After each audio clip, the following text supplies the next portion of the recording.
Palabras de fe. Reflexión diaria del Evangelio.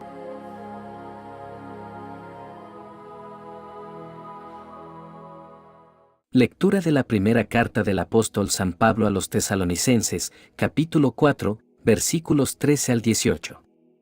Hermanos, no queremos que ignoren lo que pasa con los difuntos, para que no vivan tristes, como los que no tienen esperanza. Pues si creemos que Jesús murió y resucitó, de igual manera debemos creer que a los que murieron en Jesús, Dios los llevará con él. Lo que les decimos, como palabra del Señor, es esto: que nosotros, los que quedemos vivos, para cuando venga el Señor, no tendremos ninguna ventaja sobre los que ya murieron. Cuando Dios mande que suenen las trompetas, se oirá la voz de un arcángel, y el Señor mismo bajará del cielo.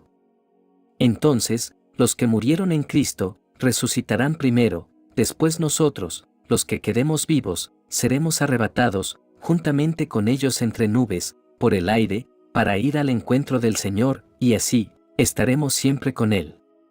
Consuélense pues, unos a otros, con estas palabras. Palabra de Dios.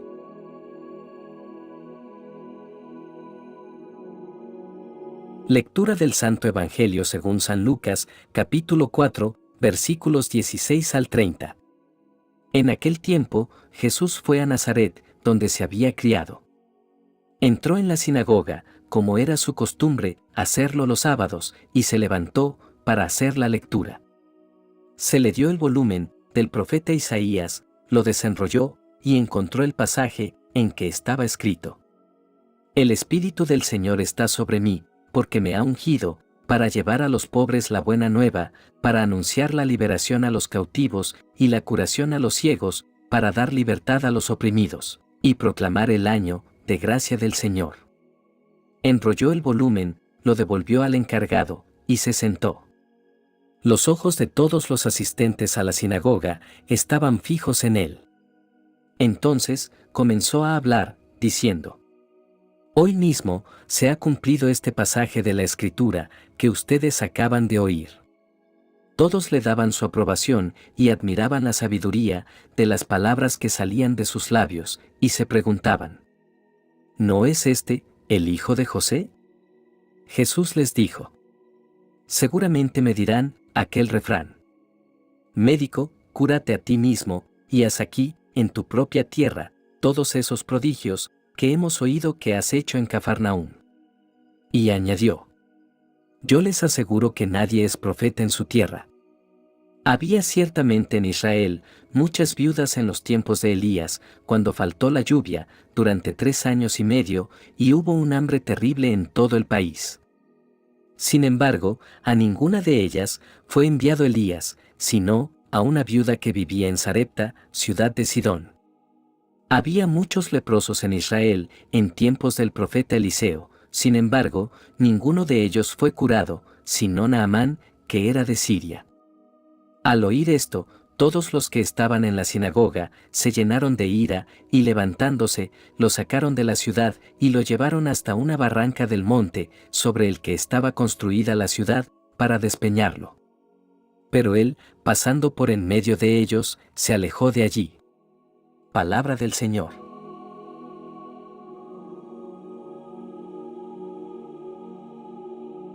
Hoy nos encontramos ante 2 pasajes bíblicos que nos invitan a reflexionar sobre el propósito de nuestra vida y la esperanza que encontramos en Cristo. Ambos pasajes nos invitan a profundizar en nuestra fe y a vivir con una esperanza firme en medio de las pruebas y los desafíos de la vida.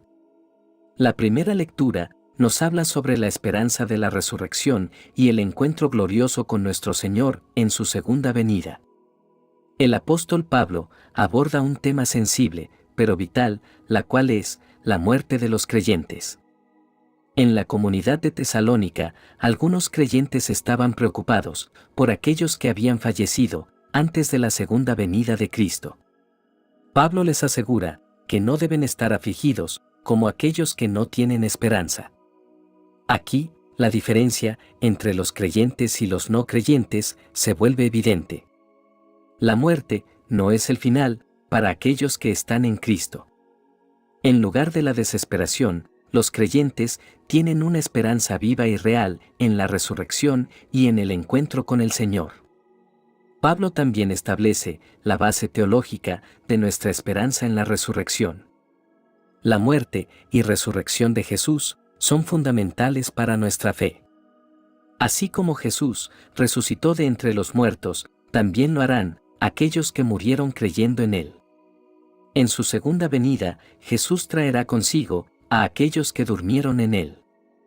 Esto nos da la certeza de que nuestros seres queridos, que murieron en la fe, estarán con nosotros en la eternidad. Pablo continúa describiendo el momento emocionante cuando se encuentre con el Señor en su segunda venida. Nos presenta una imagen asombrosa, el retorno glorioso de nuestro Señor Jesucristo. La voz de mando, la trompeta de Dios y la voz del arcángel anunciarán su llegada. Los muertos en Cristo resucitarán primero, y luego, los creyentes que estén vivos serán arrebatados para encontrarse con Él. Este es un evento de gran esperanza y anticipación para todos los que pertenecen a Cristo.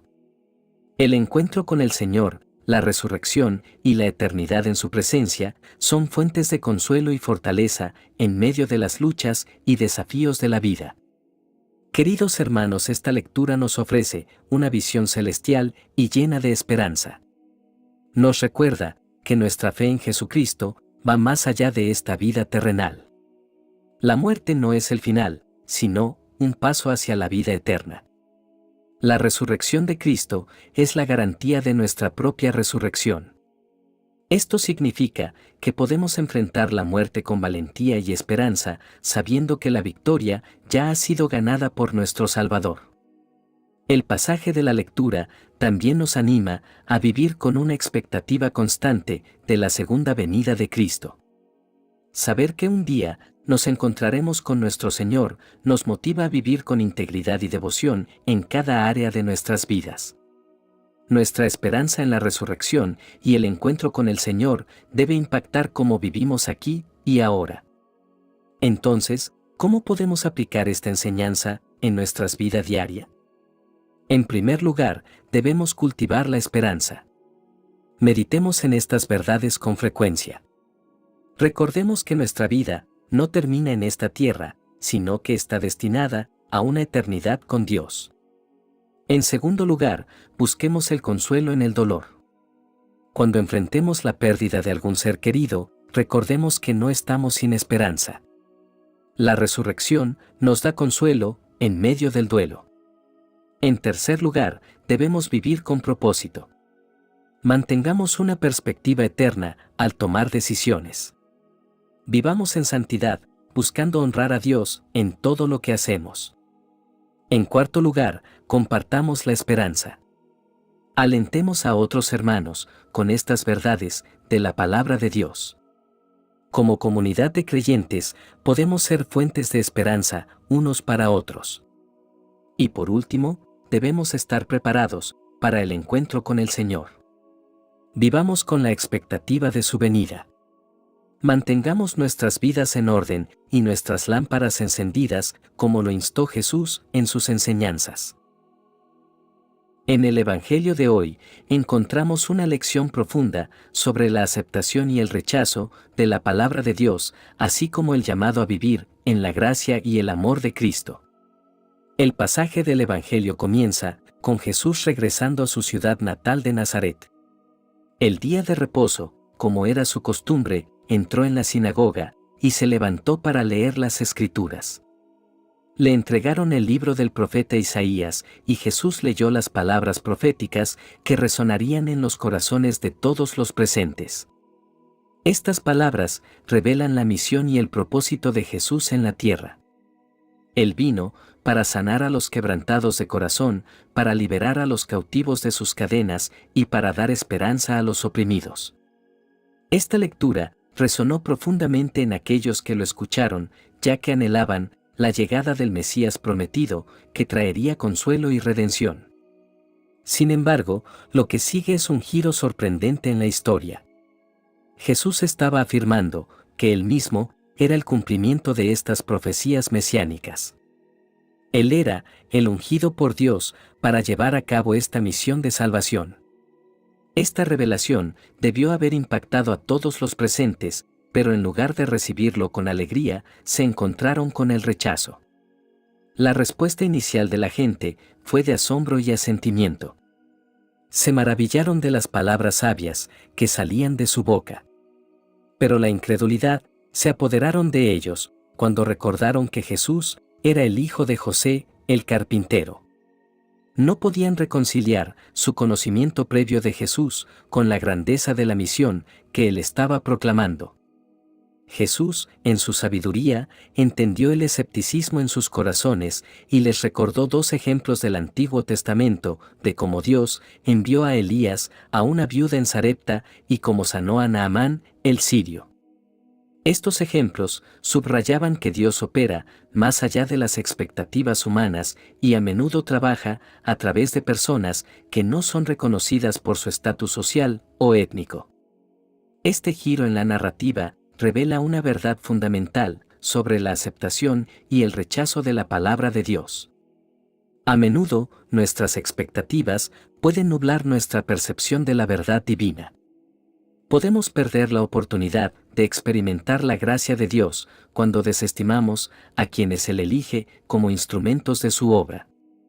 La gente en Nazaret no pudo superar su propia comprensión limitada de Jesús como el hijo de José, lo que los impidió recibir la plenitud de su mensaje de redención. Es importante notar que el rechazo de la gente en Nazaret no desanimó a Jesús. Él no cedió ante la incredulidad y continuó con su misión de enseñar, sanar y salvar. Su compromiso con la voluntad del Padre era inquebrantable y esto debería servir como un ejemplo para nosotros. A pesar de la resistencia y el rechazo que podamos encontrar en nuestro camino, debemos permanecer fieles a la verdad y al amor de Dios. Este pasaje también nos invita a examinar nuestras propias actitudes y prejuicios hacia aquellos que proclaman el mensaje de Dios. A menudo, Dios elige a personas y situaciones que desafían nuestra comprensión y nos llaman a trascender nuestras limitaciones humanas. ¿Estamos dispuestos a ver la obra de Dios en lugares y personas inesperados? ¿O nos quedamos atrapados en nuestro propio punto de vista limitado? En conclusión, estas dos lecturas nos invitan a vivir con esperanza y a recibir la gracia de Dios con humildad. Nos recuerdan que la vida y la muerte tienen un significado más profundo en la luz de la fe en Cristo. Así como los tesalonicenses encontraron consuelo en la esperanza de la resurrección, también nosotros podemos encontrar consuelo y dirección en medio de los desafíos de la vida. Ahora, unamos nuestros corazones en esta oración final. Padre Celestial, te agradecemos por tu amor y por tu gracia que nos sostienen en cada etapa de nuestra vida. Te pedimos que nos des la gracia de vivir con esperanza en la resurrección y de aceptar tu voluntad con humildad y fe. Ayúdanos a consolar a aquellos que están de luto y a ser portadores de tu luz en medio de la oscuridad del mundo. Señor Jesús, te pedimos que nos ayudes a no rechazar tu mensaje, sino a acogerlo con corazones abiertos. Danos la sabiduría para reconocer tu voz y la fuerza para seguirte en cada paso de nuestro camino. Que podamos vivir de acuerdo a tu voluntad y ser testigos fieles de tu amor y de tu verdad. Espíritu Santo, ven y llénanos con tu luz.